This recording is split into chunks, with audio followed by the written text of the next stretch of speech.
Okay, Kung Fu Factoring. Everybody was Kung Fu Factoring. Yeah, no, I know, it's sad. Okay, so this is my A, this is my B, and this is my C. So what I'm going to do is I'm going to multiply A times C.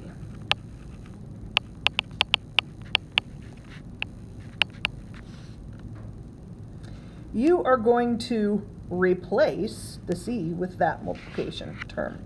So this becomes x to the fourth minus 7x squared plus 10.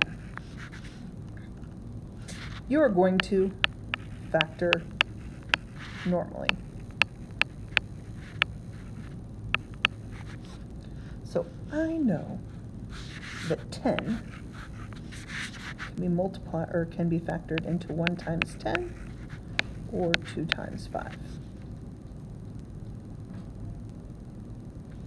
In order to get a positive, they both either have to be positive or they both have to be negative.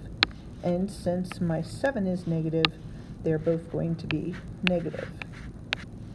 When I add these two numbers together, this becomes negative 11, this becomes negative 7. Therefore, the correct terms I use are these. So, excuse me, I moved the iPad. X to the fourth, I'm sorry, not x to the fourth, x squared. So my two terms are going to be x squared minus 2 and x squared minus 5.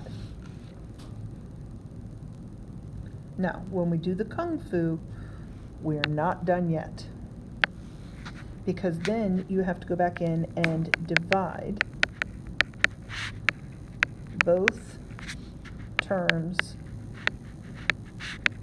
by A. So you're going to divide this by 2 and divide this by 2. Why? Because the 2 is right here. Now, if it simplifies, simplify it. So this becomes x squared minus 1. If it doesn't simplify, it's real easy.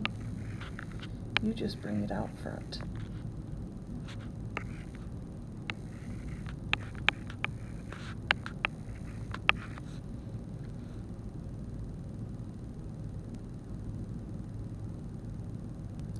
So those are your two terms.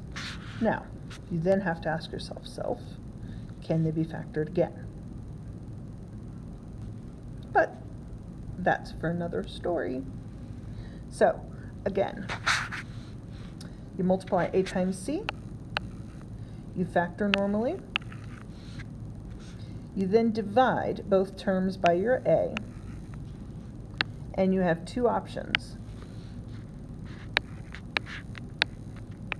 You either simplify it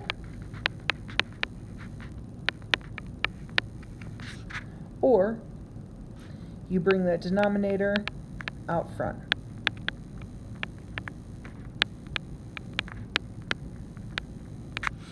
That is how you Kung Fu.